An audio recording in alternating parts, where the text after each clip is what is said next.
Okay, I think everybody who's trying to join has access now, so we will make start. Good morning, everyone.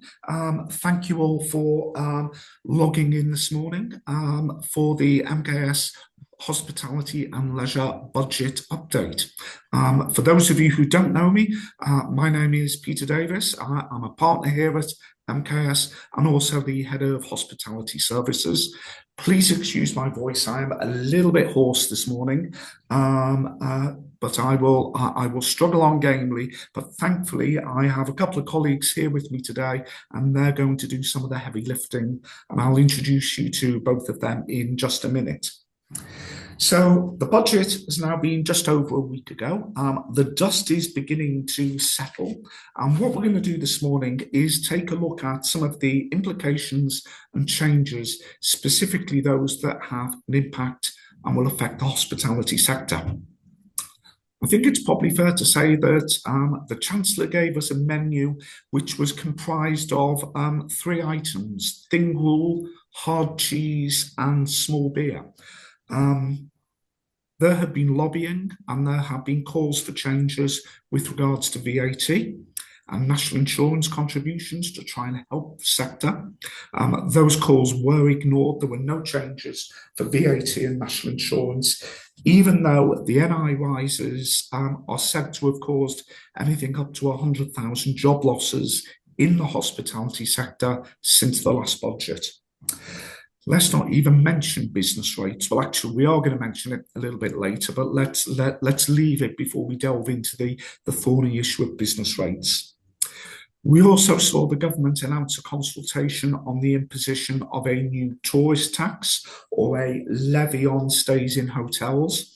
Despite the name tourist tax, it won't just apply to tourists, but it will apply to anybody who stays overnight. So business visitors, people who may be staying away while they visit family and relatives as well. Now, whilst it's true that tourist taxes are quite common on the continent and many European cities have them, one of the big differences between there and here is they also tend to have much lower rates of VAT. So, for example, VAT rates in Germany, VAT rates in Spain are half what they are in the UK. We have a 20% VAT rate and potentially a tourist tax on top of that, which will increasingly run the risk of making the UK uncompetitive. Finally, for me, at the outset, there were no changes to tipping, so you're not going to be hearing me talk about that this morning. But what I am going to do is hand over to our two presenters. There will be time at the end for Q&A, so if you do have any questions, there is a chat function within Zoom. There's an icon at the bottom of your screen. If you click on that and type in your question, and we'll try and take as many of those as we can at the end. Leigh, if you just want to move the slide on, please. So let me introduce you to our two main speakers today. Leigh Collins. Leigh is a tax partner here in Moore Kingston Smith, and John Williams, who is Employment Tax Director, both of whom very experienced in working with hospitality businesses. And as I say, thankfully, they're going to be doing much of the heavy lifting this morning on this. So I'm going to hand over to John, first of all, who's going to take you through issues relating to employment. And then I will chip back in a little bit later on. So hopefully enjoy the session and away we go. Yeah, thanks, Peter. So the first major announcement for employers and employees was in relation to salary sacrifice pensions. So for those of you who don't know what that is, that's where an employee gives up some of their salary and in return they get an enhanced employer pension contribution. And the main benefit of this over a regular pension scheme arrangement is that there's some employee and employer NIC saving. Now, back in 2023, HMRC conducted some research with employers to ask whether or not they felt the salary sacrifice pension was in fact effective at all for employers and employees. And within that research, the employer HMRC put forward some hypothetical situations, all of which involved reducing or completely eliminating the NIC and the tax savings involved with salary sacrifice pensions. And of course, all of the employers' responses to this in the research was, well, no, we don't agree that that would be effective or useful in relation to continuing to use salary sacrifice pension schemes going forward. Now, roll forward a couple of years to the budget that we've just had, and unfortunately, HMRC haven't listened to their own research and they have limited the amount of employee and employer NIC savings that are going to be available for salary sacrifice pensions. So only up to £2,000 per year of salary sacrifice will receive employee and employer NIC saving, but this isn't going to apply until April 2029. I guess looking on the positive side, they didn't take away the income tax relief, and that will remain available for salary sacrifice pension. I mean, obviously, within the hospitality sector, because there are large numbers of employees who are paid at or close to the minimum wage, and you can't salary sacrifice your pay below the minimum wage, it's maybe not yet had the take up that perhaps in other sectors it has. But I mean, John, your view is this change is 3.5 years away. Should employers stop offering salary sacrifice in the meantime? Yeah, I mean, you're quite right in that lower paid employees is not typical at all for employers to offer that to that group of individuals. It is more commonly issued to the management, higher paid individuals in organisations. In terms of whether they continue to offer it or start to offer it, yeah, absolutely. There's still plenty more years to have where you get the full NIC saving for both employee and employer. The tax saving is still there. And even if these rules do come into place from April 2029, bear in mind we've got several budgets before then, a possible timing of a re-election or an election. Um, Even beyond that point, if these rules do come in, there is still some savings to be had over your normal pension scheme arrangements. I think there is a fear that employers may switch back to normal pension scheme arrangements, one of which is known as relief at source, whereby if you are a higher rate taxpayer, you claim the higher rate tax relief via a self-assessment tax return. So there's a lot more administration for an employee to have to claim the relief compared with the salary sacrifice arrangement.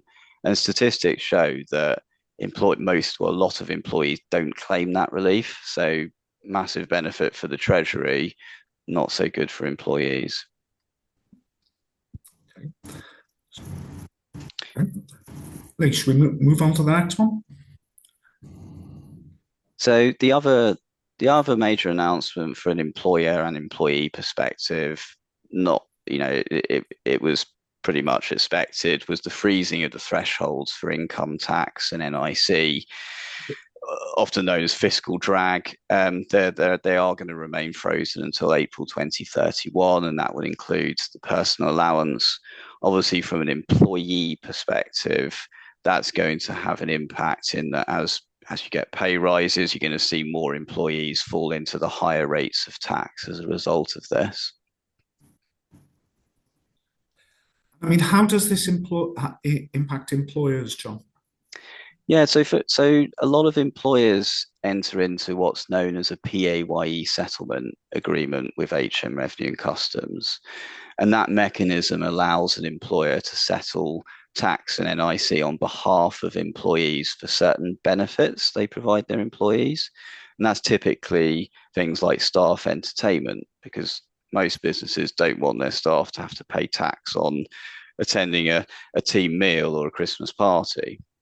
Now, if we're going to see a lot of employees dragged into higher rates of tax, the cost for the employer for these PAYE settlement agreements is going to increase quite substantially as a result of freezing these thresholds, unfortunately. So it's definitely something that employers need to look at or cost for. And also possibly review their PSA if they are currently completing them to make sure they are claiming all reliefs that are available in that process. Thanks, John. Leigh, let's move on to that.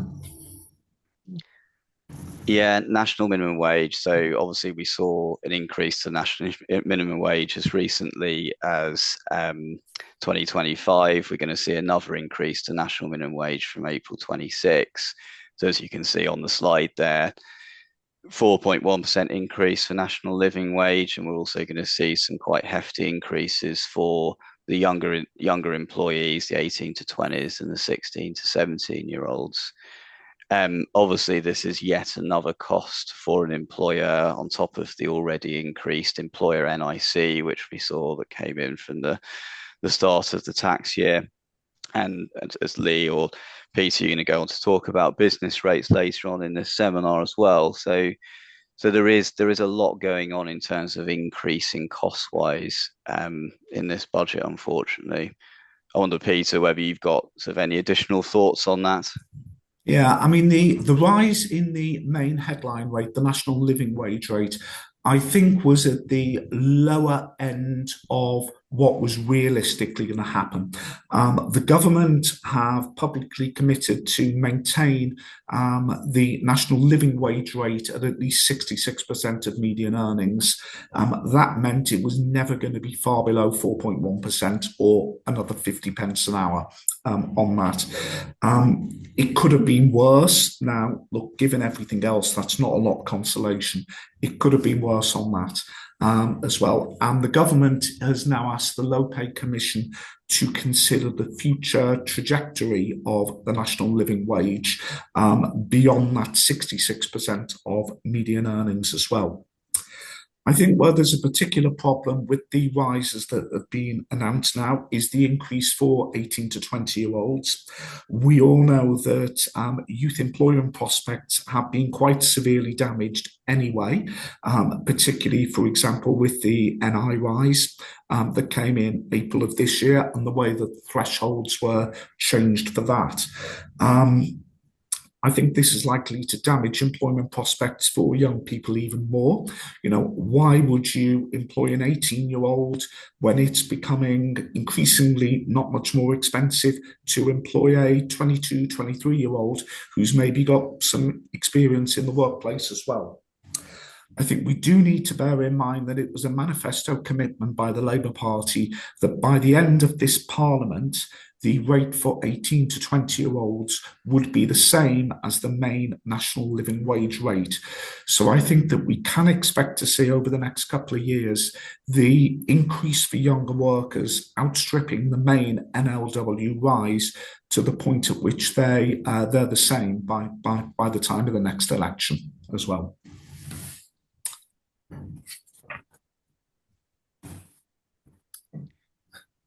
John? Yeah, yeah. I mean, so are there any positives that came out of this budget?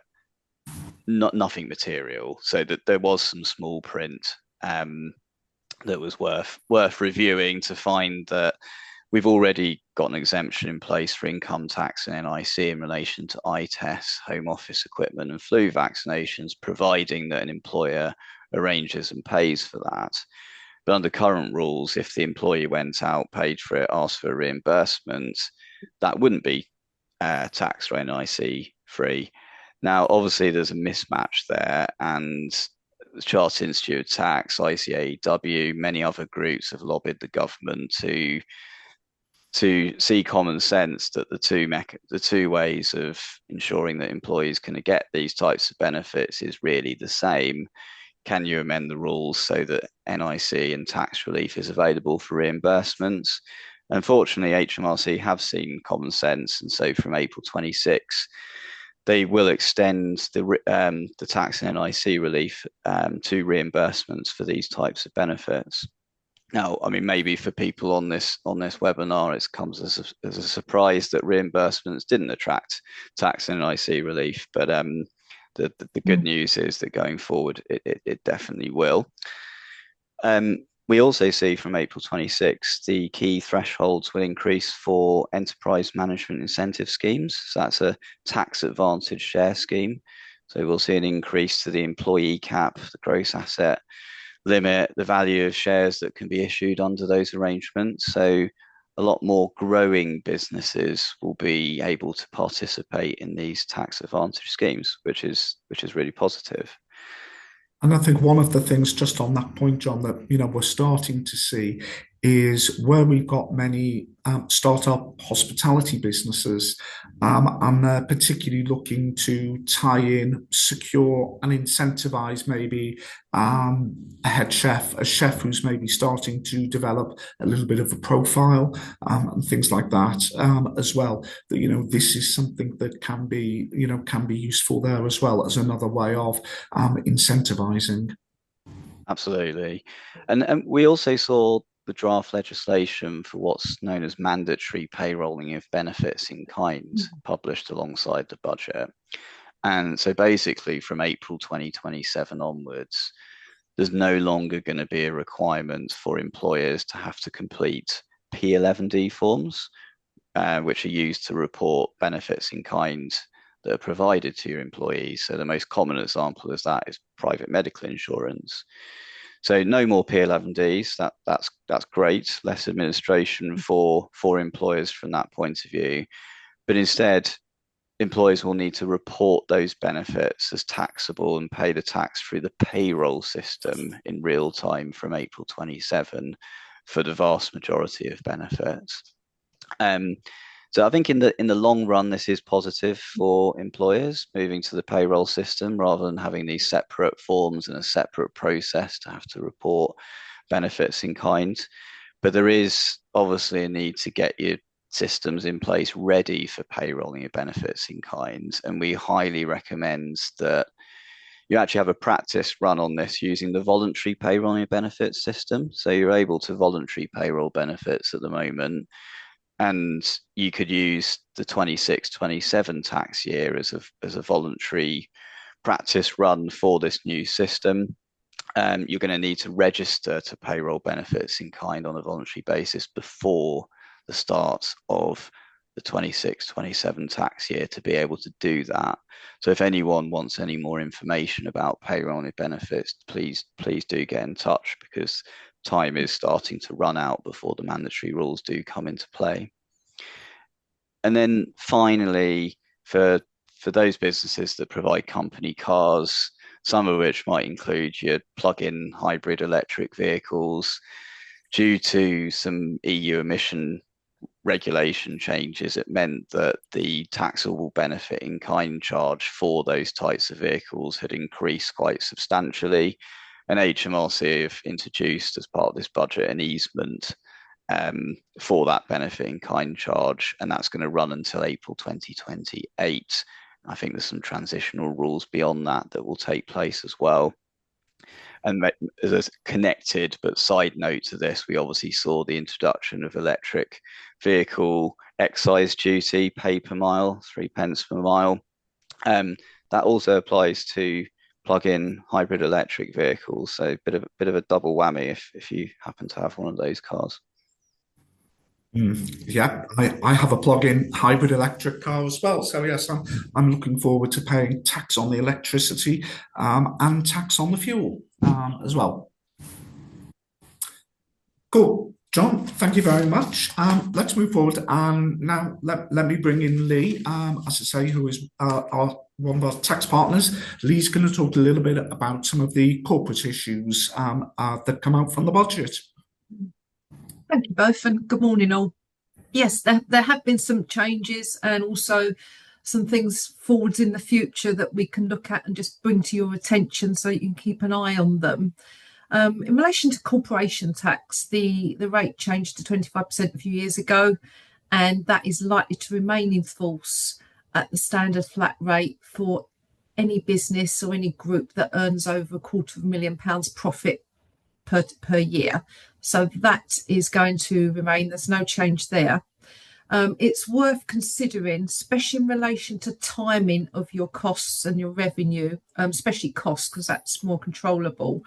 If you're a smaller business and your net profit is circling around the 50k mark, because the corporation tax for that is 6% low, it's still 19%, which is a really big difference when you're looking at your bottom line profit and cash in your pocket. So if you have any expenses that you can take out or bring forwards, with all the things that John spoke about in relation to employees and incentivisation, especially around Christmas, then that's certainly something to consider. If it, say, brings your profit from £60,000 to below 50, you get the 6% back in your corporation tax there. So just practical things to think about there around about the Christmas time, where you want to incentivise and thank your staff accordingly. There are no specific reliefs at the moment for the hospitality and leisure sector. However, having said that, it's very vague at the moment, and we're pending information, but there is some good news generally for owner-managed businesses and entrepreneurs. And the government are looking to have a consultation and drive that forwards to support entrepreneurial business generally in the UK with regards to that. And Leigh, is there any sort of indication of support that that may become available to the hospitality sector?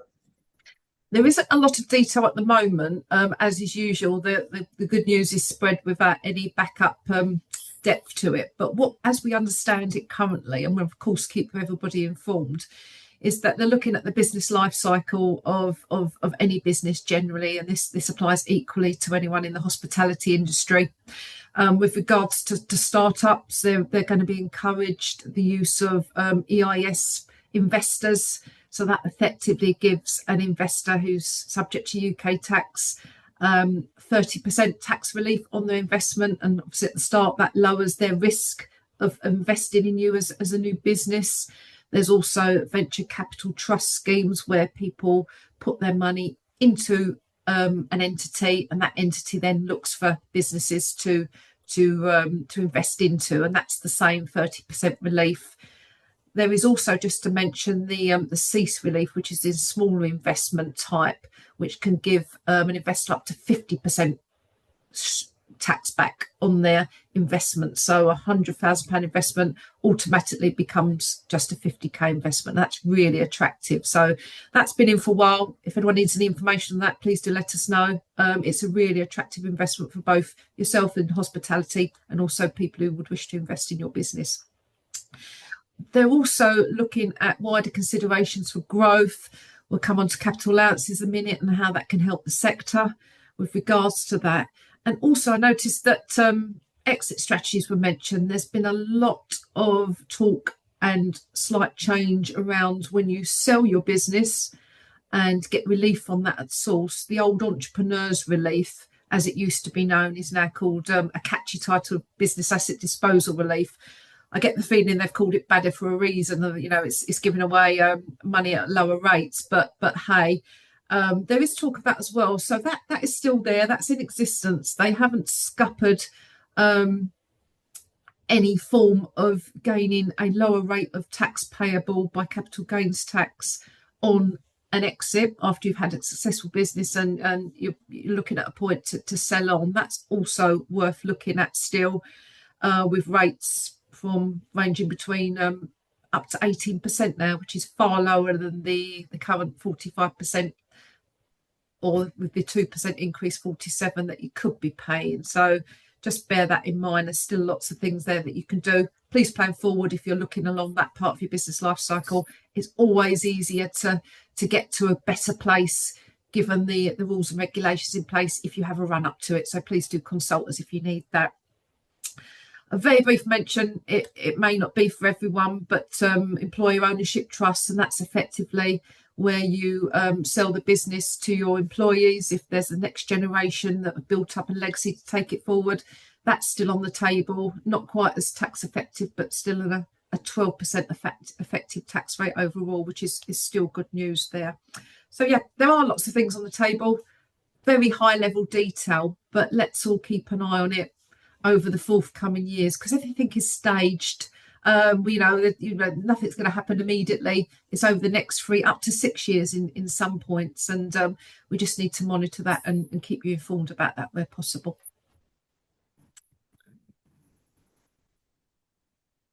Moving on to capital allowances. Now, excuse me, my slides have got a mind of their own. Here we go.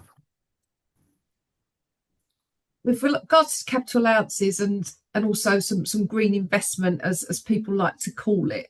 Effectively, where we are now, and Peter, I know you had a question about sort of tax relief on assets that and when to buy them, etc. So I can preempt you there and answer that question. Okay. Please do interrupt if I'm not giving full details. Good news is very high level, full expensing, which means if you buy something for your hotel, for your catering, for a kitchen, at the moment, in general terms, you can get the cost of that asset as a direct deduction from your profit in when you buy it, in the year you buy it. And just going back, especially on startups or refurbs, if these things are hovering around your differential between paying 19% tax at 50k profit and 25% tax above that, the timing of this can be essential. So that's certainly something to bear in mind when you plan any startups, new equipment or refurbs. It's certainly get the timing right, and you can make the most of your cash flow and the tax relief on it with regards to that. But we're happy to help with any timings on that part. There is also lots of capital allowances previously applied to companies, so you had to be in a limited company in order to get them. There is also now a 40% new first year allowance for self-employed people. People are trading under their own name that haven't got a company. It's popular with pop-ups, with mobile catering, that kind of thing. That it's endless. So that's really good news for anyone who's involved in that particular part of the industry. Again, same applies if you bought, say, a mobile trailer, you bought anything for your business, you will get 40% of that in the first year of trade as deducted against your profit. So that's really helpful too. It wouldn't be this time and age without mentioning there are obviously energy efficient equipment that's included in there too. There's the drive for greener energy and water saving utilities and taps and that kind of thing. That's all in there and is probably quite prominent for the hotels, gyms, restaurants, the hospitality sector in general with regards to that. Its aim for these, what they call, they are quite generous first year allowances overall, is to just encourage people to invest in sustainable and green cost savings. That obviously is measured against any commerciality that we need to look at in the sector too. And it aligns moving forwards. There'd probably be more demand or legislation about using having greener equipment, energy saving items, and also hopefully, Peter, you can advise on this and the audience too. The demand of consumers to look for the eco credentials of who they're purchasing from, who they're using generally. Yeah. We now have green Michelin stars, as well. That's something, and I think that does very much speak to the fact that for many consumers, they want to be conscious that when they choose a business to visit and spend money in, not only is it a culinary choice, but it may be an ethical choice as well. Indeed, certainly something important in the future. Okay, Peter, I shall hand over to you on this one. We all knew we were going to get to this one, weren't we? Yeah, that's a business rate reform. So, as we all know, the sector, hospitality, had a 40% reduction in the multiplier for business rates, which was introduced following the pandemic.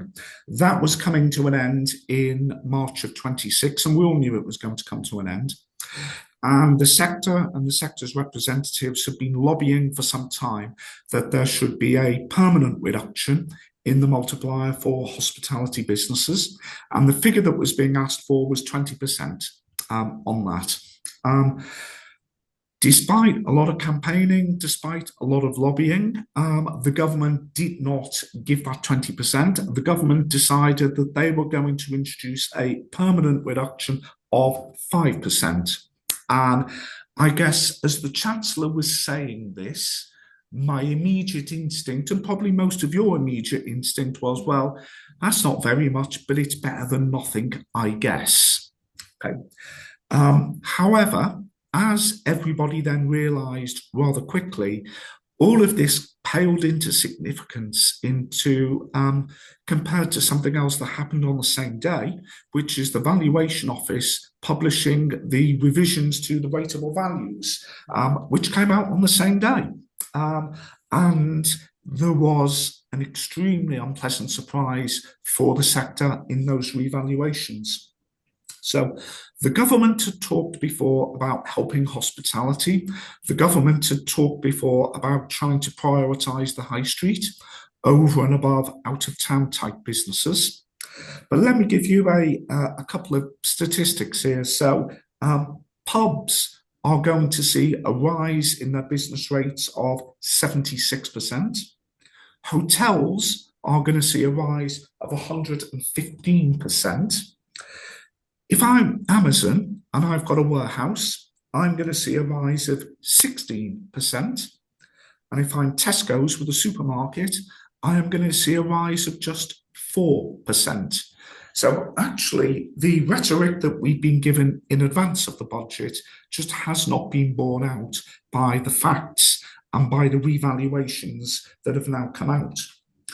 Now, yes, the rises are going to be capped in year one, and they're going to be capped in year two. But by year three, so that will be from April 2028, the full rise is coming in. And for many businesses and many small businesses and pubs particularly, this is going to be an existential threat to that. You know, there are already people saying, well, great, I now know I've got 3 years to get my retirement and my exit plan ready, because it's just not going to be viable with the increase in business rates.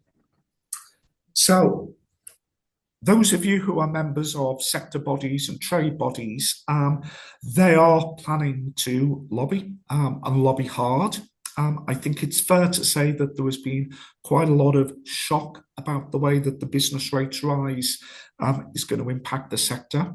And it does seem to be completely contrary to the messages that the government have put out, both pre-election and pre-budget rather, and actually that the Labour Party have put out before the election, where they had talked about a whole-scale restructuring of business rates. That's not been delivered. And I think it's a fair question for people to say, well, how much does the government value the hospitality sector? So we are seeing a very significant rise potentially in business rates. It may not be the end of the story, you know, where there has to be a hope that this ends up like those famous pasties from a few years ago when George Osborne decided he was going to introduce a pasty tax. And then he retreated from that in the face of quite overwhelming opposition. I think one of the critical things for all businesses to do is to reach out to your MP, regardless of which party, but particularly if you have a Labour MP, reach out to them. You can go online, you can find what the revaluation of your property is going to be if you haven't done so already. Make sure that your MPs know about the damage that this will cause potentially to your business, the lack of investment that you'll be able to make because of it, the lack of employment opportunities because of it, and actually the fact that it could be the difference between you having a viable business and you're not having a viable business. So I think for hospitality, that was the main thing that came out of this budget. And obviously it was very much not what the Chancellor actually said at the dispatch box, but everything that we found out afterwards. Leigh, remember I talked about small beer earlier. Here's the small beer. Thank you. And yeah, hopefully that hasn't driven everyone to drink. It wasn't intentional to have alcohol duty as the next slide. But maybe an element of good news in the fact that duty has been frozen again in the budget, which will bring it. The range depends on the product, as you probably all know. One would hope that will bring some relief to pubs and bars and restaurants in relation to their costs with regards to that. But we obviously appreciate that margins are still squeezed with food inflation, and but it's just a small offset against the rising costs in relation to other items that are used within the hospitality sector. So a small, not a glass half full, but a little bit of liquid in the bottom to say, well, you know, this will provide a little bit of easement potentially, as opposed to a seismic increase across the board, one would say, with regards to that. Moving on to VAT and consumer pricing. Excuse me, my slides are having a mind of their own again. Overall factor, you know, VAT remains at 20% within the industry where things are taxable. Again, no sector specific reliefs have been granted with regards to that. Pricing strategies, if you all know them, there's nothing new here, are critical again with regards to protecting your margins wherever you can. There have been most things tend to be on the increase, but you know, at least with the alcohol duty, there is a slight easement there, silver lining. And you know, obviously stating the obvious, really, consumer sensitivity to price increases and trying to get that balance right between able to you know, build or even keep at a point in a business versus what the expectation is from the customer base too. If anyone has any questions about this along the way, please feel free to ask us, and we'll do our best to answer them for you. But you know, consumer outlook and the resilience, continued resilience of the sector. Just to summarise, you know, the prices are going up, and the customers are cautious. But it's a difficult time. But if we can help you just pinpoint and highlight any elements of the budget that you were unaware of, or things that have been in point for some time that could help you make that slight move into a more positive place, then absolutely that's what we're here to do. We spoke about apprentices. There's recruitment challenges there, but there are, if it works for your business, there are certain reliefs that regards if you do take on an apprentice. The capital allowance on the full expensing is a big one. Certainly if you want help timing cash payouts for assets and refurbs, or even starting up a business, then please let us know. We can just at a very high level just walk you through that. The alcohol freeze, as I said, and it wouldn't be any webinar or business strategy forward without mentioning AI innovation and efficiency. It's here to stay for us all. So if there's any points where it can help your business move forward, or it could help drive some efficiency, or you know, just give you a bit of backup in relation to resilience and even survival, then it's certainly worth having a look at, because the leaps and bounds in all sectors, in all industries, is come on a lot, to say the least, over the last year or so. Any last thoughts on that, Peter, with that round up there? I know you. No, thank you for that, Leigh, and thank you, John, as well. I mean, I think you know, those of you who know me will know I always try and be positive and cheerful about things, but I have to be honest and say I was struggling when it came to the budget and putting a positive and cheerful spin on.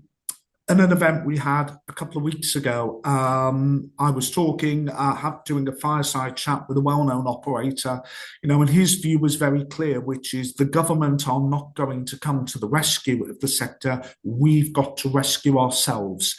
And I think that the key messages there are, you know, you need to focus on your customers and on your product. We can help you with your costs, your systems, and your processes in terms of that. And there isn't going to be the cavalry coming from the government. You know, they've set out the sectors that they are going to prioritise. Hospitality is not one of those at the moment. And, as ever, the sector's going to have to be creative, it's going to have to be flexible and adaptable, and it's going to have to be resilient.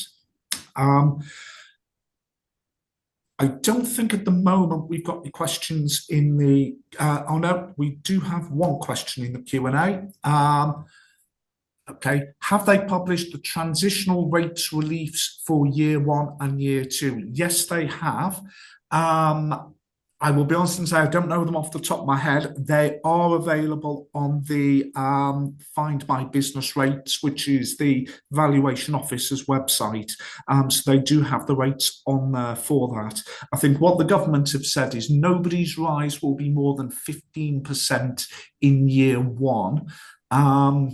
I believe it's 40% in year 2, but then there is no transitional relief in year 3. Year 3, the full rise will be there as well.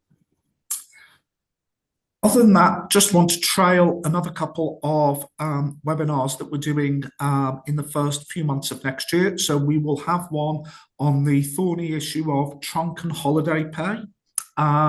We'll have one on the Employment Rights Bill, which by then should hopefully be the Employment Rights Act, once it finally finishes its parliamentary ping pong and the King gives his assent.